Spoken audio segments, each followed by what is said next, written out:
Welcome to Tank Tuesday. Steven's out of town this week, so I'm gonna be filming. This is our 300-gallon aquarium here. We have two bass, Bonnie and Clyde, and we have this big guy over here, Sheriff, underneath the bonsai tree. One of the mysteries that we hope to solve during this video is which fish is fanning out this bed. You can see Bonnie and Sheriff both like to hang out under the bonsai tree. We can't wait to see what happens this spring. Now we're gonna go check on our other pets. In here we have our 10-gallon minnow tank. It has all of our minnows and a blue crawfish named Heisenberg. We'll try to get him out a little bit later. And then in this 55-gallon tank, as you all know, this is Moby. He's chomping at the bit, ready to eat. We also have some catfish down here. So over here we have Casper, the albino catfish, and Whiskers down below. Can't really see him right now. We have the pleco back there. There's a snail in here as well. He can be hard to find sometimes. So I've got to feed Moby first to make him happy, or else he'll chase us around the entire time we're filming. So I'm going to get him a minnow out of here. I've already got him in the net. Let's see. Ready, buddy? Uh-oh. I haven't even dropped it in yet. There it goes. And he got it. He said that tastes good. So for those of you who didn't know, Heisenberg, our blue crawfish, molted last week. And I got some footage of him earlier this week, actually out of his little house, and he was chasing the minnows. So I'm gonna roll that footage here now.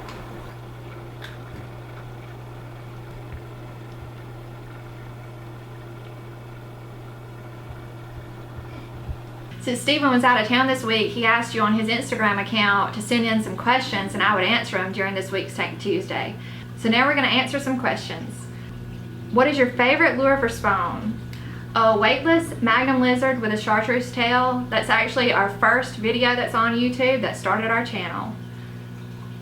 Is it hard to live with someone that's filming videos a lot, and where did you and Steve meet? No, it's not hard to live with someone that's filming videos because typically I'm with him. I enjoy fishing and I enjoy the aquariums, and so no, that's not too hard.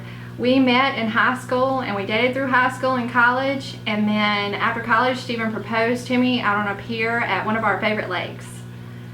Can you put live frogs in the tank with the fish and see how they react?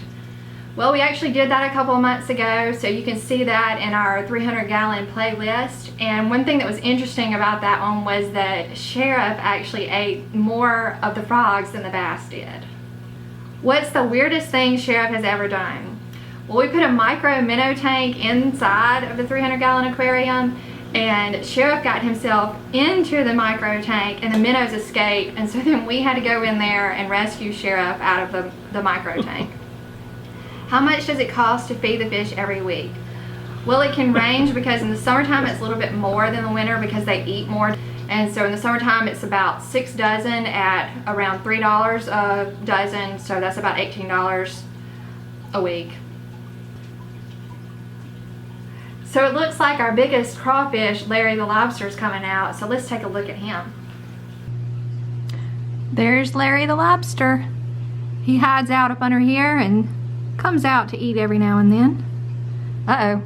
Sheriff's coming to see what's going on. Which is your favorite fish? I'd have to say it's between Bonnie and Sheriff, but if I had to choose, I would pick Sheriff because of all the funny things that he does.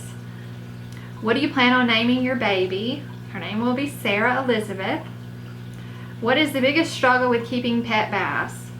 I wouldn't say it's necessarily a struggle, but it is that you have to do weekly water changes and changing out the filters and scraping any algae off. So it's just that commitment of the weekly maintenance. If you start a backyard pond, would you put Sheriff, Bonnie, and Clyde in it? Well, that's always been one of Steven and I's dreams, is to build our own pond. So yes, if they've outgrown the 300-gallon, we'll most likely put them in our pond when we get to that point. On average, how many minnows do each pet eat? So Bonnie eats around 5 to 6, Clyde has about 3 to 4, and then Sheriff has around 3. If I catch a bass in the wintertime or in general, can I keep it in my 75-gallon? And will they only eat live minnows? Yes, you can keep it in your 75 gallon, but keep in mind that it will most likely outgrow that 75 and you'll need to upgrade it. You can also feed bass crickets, minnows, or worms. They seem to like all of them.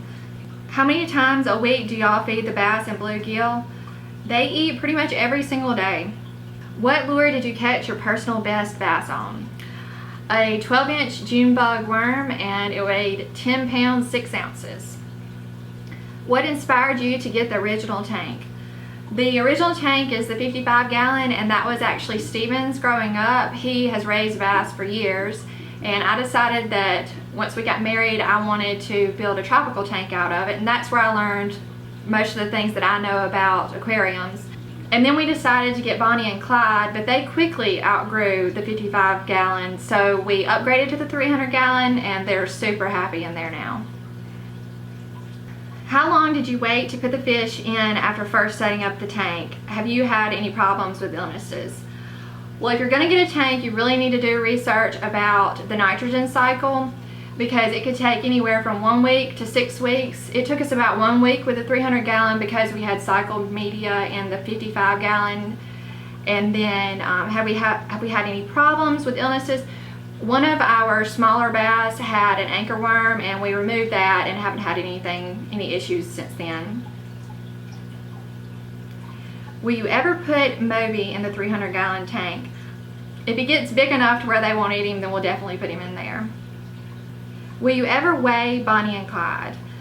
Well, we plan to do a rescaping in the next couple of months of the tank, and when we do that, we do plan to weigh them all.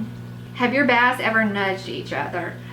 When bass nudge each other, it's typically because they're too crowded in the tank that they're in, and we did notice that with the 55 gallon. We noticed that they were pushing each other around, and so that was when we upgraded to the 300 gallon. Bass are really territorial, and so they need their space. When are y'all getting the crappie, and will it be a black crappie? Well, as most of you know, I am pregnant, due in March. And so whenever it's safe for me to get back out on the water, hopefully in April or May, we're definitely going to get out there and catch that crappie. I can't let Steven go without me. Yes, it most likely will be a black crappie because that's what we have here in Alabama. Will they spawn this spring? We don't know. We can't wait to find out, but like I showed you earlier, one of the fish are fanning up under the bonsai tree, so we can't wait to find out. What is the biggest thing that you've learned about their behavior while keeping them in captivity? They can really create a bond with humans, and I can stick my hand down in the water at any time and pet Sheriff. And the bass, they'll actually follow me if I'm walking around in the room. They'll follow me back and forth.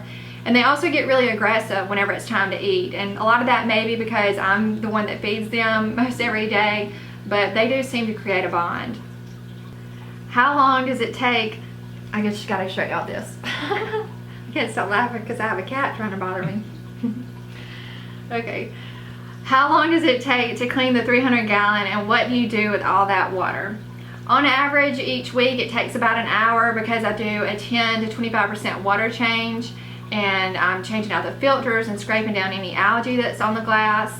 And the water goes through our python into our garden. Are y'all gonna do videos of what the baby likes to eat? Yes, I'm sure we will. We'll be videoing the baby, so I'm sure y'all get to see some of that footage of what she likes to eat. Are you gonna get a pleco for the 300 gallon? That's actually a question that we have for you guys. We wanna know if any of you have had a large pleco that these guys won't be able to eat, because we've heard that a lot of times when the plecos get really large that they quit eating algae. And so let us know what your thoughts are on a large pleco.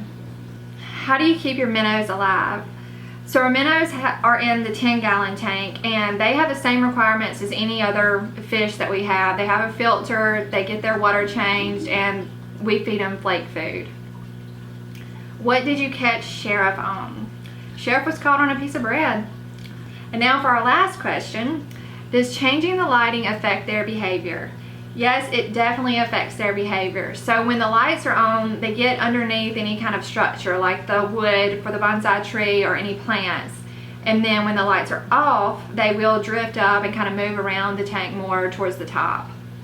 So these fish are ready to eat now that I've sat here this entire time in front of them without feeding them. So let's go get them some minnows. They're ready.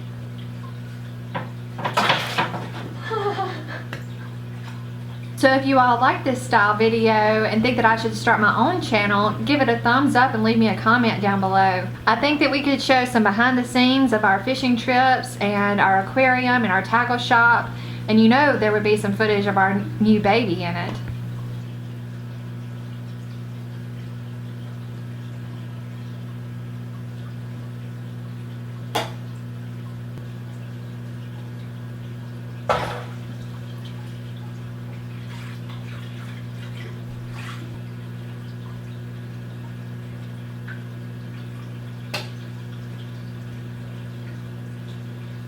While they finish eating, I'm going to show some of the videos that were sent in from our subscribers' tanks. So this first clip comes from Isaiah Wentz, and this is his pet blue crawfish eating his shell after he's molted. Our next one is from Nick Yerian.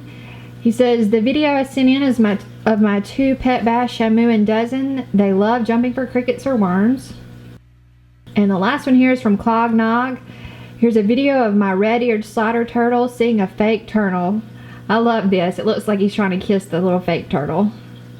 I hope you all enjoyed this video. Make sure you're subscribed so you can follow along as we post videos of our pets each Tuesday. And we'll see you all next week.